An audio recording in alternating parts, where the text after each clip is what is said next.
নমস্কার বন্ধুরা, মাদার্স ভিল কিচেনে অনেক স্বাগত। আর পৌষ মাস বাঙালির পিঠে পার্বণের মাস, আর বাঙালির আবেগজনিত একটা পিঠে হলো পাটিসাপটা। সেই পাটিসাপটা আমি আজকে আপনাদের সঙ্গে রেসিপি শেয়ার করব। দেখতে থাকুন, আশা করি ভিডিওটি ভালো লাগবে। আর অনেকে অনেকভাবে পাটিসাপটা বানান, কিন্তু আমি যেভাবে বানাই সেটাই নারকেল কুড়িয়ে নিয়েছি। এই যে মিক্সির জারে নারকেলটা নিয়ে নিয়েছি। এখানেও 3 মালা মানে 1.5 খানা নারকেল আছে। এটাকে আমি একটু বেটে নেব, নিয়ে তারপরে এর সাথে ক্ষীর মিশিয়ে আমি পুরটা রেডি করব। নারকেলটা বেটে নিয়েছি, নিয়ে এবার এটা কড়াইয়ের মধ্যে আমি দিয়ে দেব। বাটা নারকেলটার সাথে আমি একটু দুধ দেব। যেহেতু ক্ষীর দেব তাই খুব অল্প পরিমাণ দুধ দিলাম।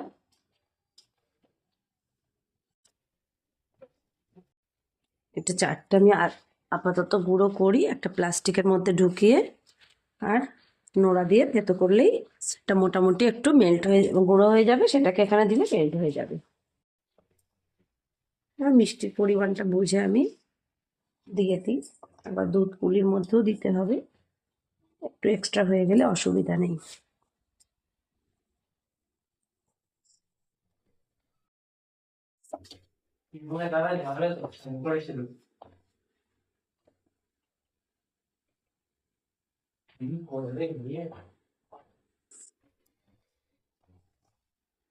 আর একটু দুধ আমি দিয়ে দিলাম, যাতে পুরটা একটু সুন্দর করে রেডি করতে পারি। এটা খুব ভুল হয় নিচে। আমি 3 প্যাকেট দুধ বসিয়েছি, 3 প্যাকেট দুধ একদম ক্ষীর হচ্ছে এখন। ক্ষীরটা রাখছি রেডি করে। শুধু তো ক্ষীর দিয়ে করব না, শুধু ক্ষীর দিয়ে করলে অনেক দুধ লাগবে বা অনেকটা ক্ষীরের প্রয়োজন হবে। আর যেহেতু 2 রকম বানাবো, দুধ পুলি প্লাস পাটিসাপটা, তাই আমি নারকেল নিয়েছি। নারকেল কোড়ার মধ্যে ক্ষীর মিশিয়ে এইভাবে আমি পুরটা রেডি করব। এটা হতে থাক। এটা 3 প্যাকেট মানে 1.5 লিটার দুধ আছে এটার মধ্যে। 1.5 লিটার দুধ এই কমতে কমতে এখনো ক্ষীরের পজিশনে আসেনি। এটা না, আমি 2 কাপ নিচ্ছি।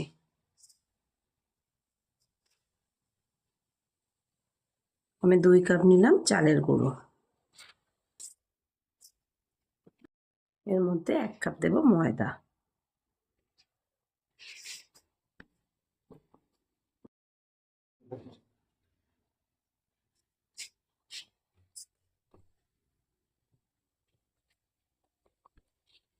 স্বাদের জন্য দেব একটু লবণ।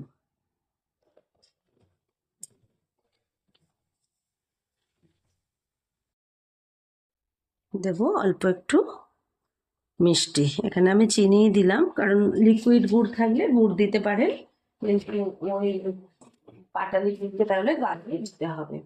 আমি চিনি দিলাম, যেহেতু ভিতরে গুড়ের গন্ধটা থাকবে, বাইরের পাটে আর গন্ধ না থাকলেও হবে, আর একটু দেখতেও সাদা হবে। এটাকে শুকনো অবস্থায় আমি ভালো করে মিশিয়ে নেব।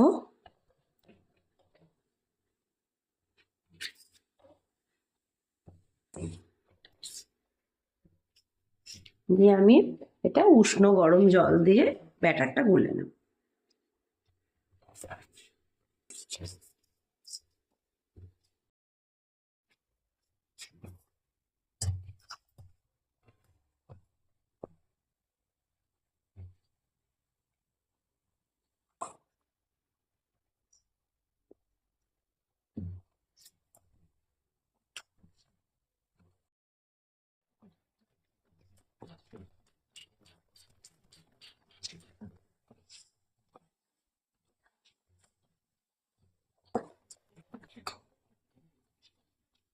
কোনো লাম্প যেন না থাকে, একটু সুন্দর করে এটাকে মিশিয়ে নিতে হবে।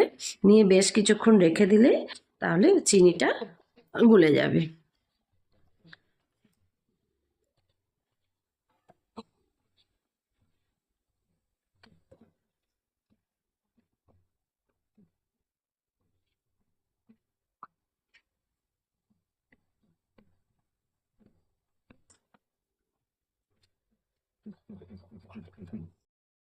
এদিকে আমার পুরটাও মোটামুটি রেডি হয়ে গেছে।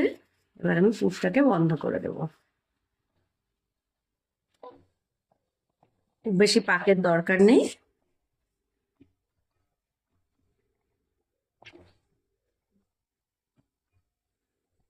প্রায় হয়ে এসেছে। আর এখানে আমি ক্ষীরটা বানিয়ে রেখেছি, বেশ খানিকটা ক্ষীর বানিয়ে রেখেছি। এই ক্ষীর আর পুর, নারকেলের পুর মিশিয়ে আমি পাটিসাপটার মধ্যে পুরটা দেব।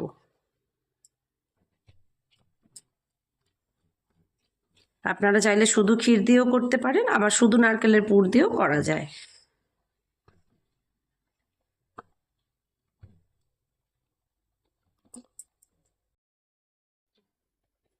জলটা আমি দিতে পারবো পরে। সুন্দর মিশে গেছে, আর কোনো লাম্প নেই। একটা থাকলেও থাকতে পারে, তবু একটু দেখে নিন।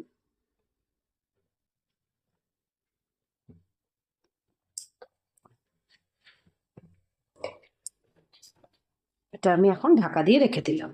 দিয়ে আমি ওদিকে একটা বেগুনের বোটা কেটে নিই, সেটা দিয়ে আমি চাটুটা ব্রাশ করতে পারবো। আর অয়েল ব্রাশ থাকলে তো খুবই ভালো, ওটা অয়েল ব্রাশটাও পাচ্ছি না। যাই হোক, আমি নিলাম আর একটুখানি সাদা তেল নেবো, নিয়ে আমি ফিরে আসছি।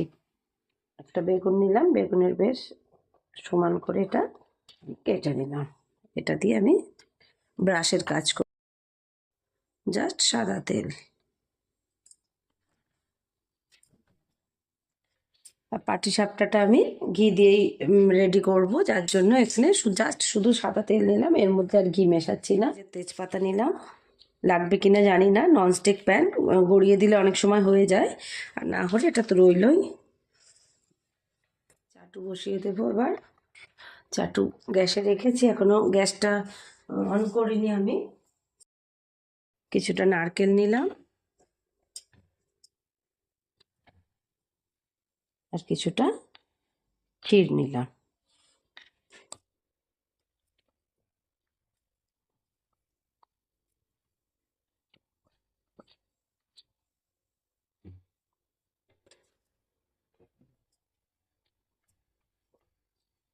এভাবে আমি পুরটা রেডি করলাম।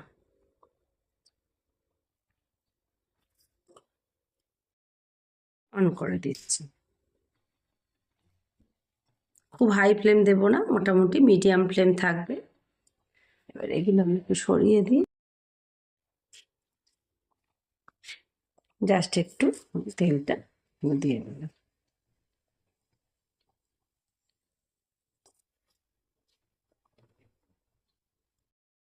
এইভাবে আমি একটু নিচ দিয়ে এরকম ভাবে গুলিয়ে নেব, নিয়ে আমি ব্যাটারটা এর মধ্যে দিয়ে দেব।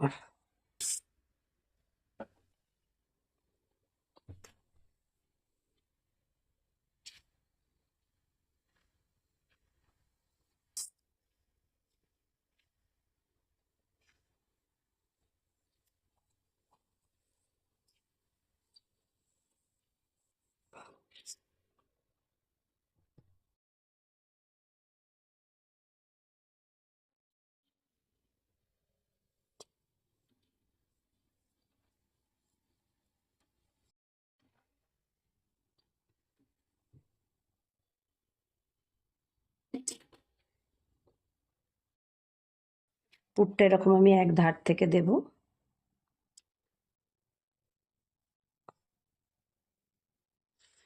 দিয়ে এবার আমি পাটিসাপটার ফুলটা দেব।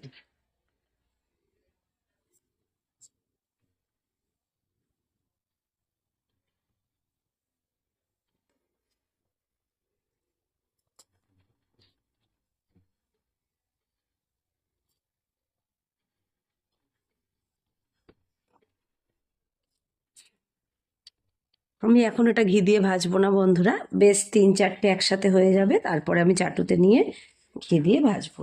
তাই ভিডিওটা পুরোপুরি দেখতে থাকুন, স্কিপ করবেন না, তাহলে বুঝতে পারবেন না। স্কিপ না করে পুরোটা দেখুন, আশা করি ভালো লাগবে।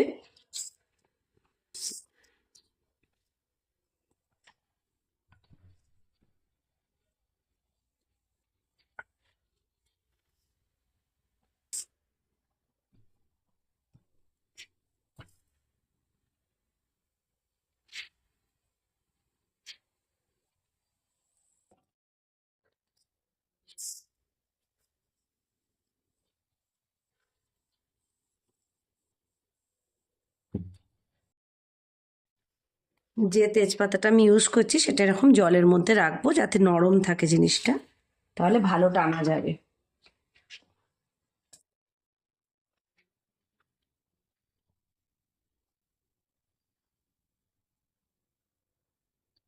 আবার একটা আমি পুর দিলাম। পাটিসাপটার পুর সবসময় একটু পাতলা থাকলে ভালো হয়, বেশ মুখে পড়লে একটা রসালো ভাব থাকে।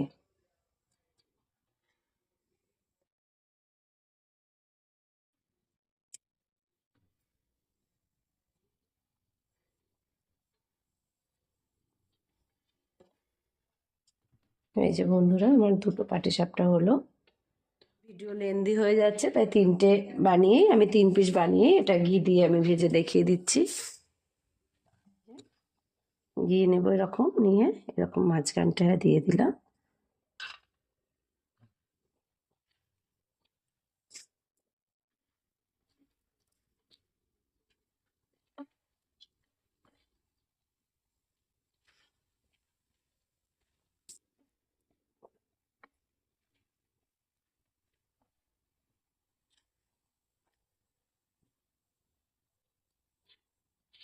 সুন্দর করে ঘি দিয়ে ভাজবো এবার। তাহলে কি হবে, ঘিয়ের গন্ধটাও খুব সুন্দর হবে, আর অল্প ঘি দিয়ে সব অনেক পাটিসাপটা ভাজা হয়ে যাবে। আর এসব শখ করে মানুষ এক আধ দিন খাবো আমরা যেহেতু, তাই তেলের সাথে ঘি দিয়ে আর ভেজাল দিতে ইচ্ছা করে না, তাই মনে হয় তখন যে ঘিটা দিয়েই বানিয়ে খাই। খুব বেশি যে ঘি লাগবে তা কিন্তু না।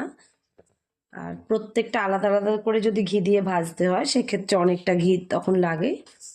আর ওই অনেক সময় দেখি অনেক করে সাদা তেলের সাথে ঘি ভেজাল দিয়ে, মানে পাইল মিশিয়ে দিয়ে তখন প্রত্যেকটা আলাদা আলাদা করে ভাজে। আমি ওইভাবে না করে আমি এইভাবে পাটিসাপটা বানাই। বন্ধুরা, যদি ভালো লেগে থাকে রেসিপি তাহলে সবার মধ্যে একটু শেয়ার করে দেবেন। আর সবাইকে একটু অনুরোধ করছি পাশে থাকবেন, আর একটু ভিডিওর মধ্যে লাইক করবেন, কমেন্ট করবেন। এই যে রেডি হয়ে গেল আমার পাটিসাপটা একদম। আর ঠান্ডা হওয়ার পরে আরো ক্রাঞ্চি হবে, সুন্দর হবে, যেহেতু চালের গুঁড়ো রয়েছে। এই যে বন্ধুরা, প্রথমটা একটু রং ধরে নিয়েছে, বাকিগুলো এরকম সাদা, প্রত্যেকটা এরকম দুধ সাদাই হবে। খুব ভালো লাগছে। আজকে এই পর্যন্তই থাক, দেখা হবে আবার আগামী কোনো পর্বে, আগামী কোনো রেসিপিতে। সবাই ভালো থাকবেন। নমস্কার।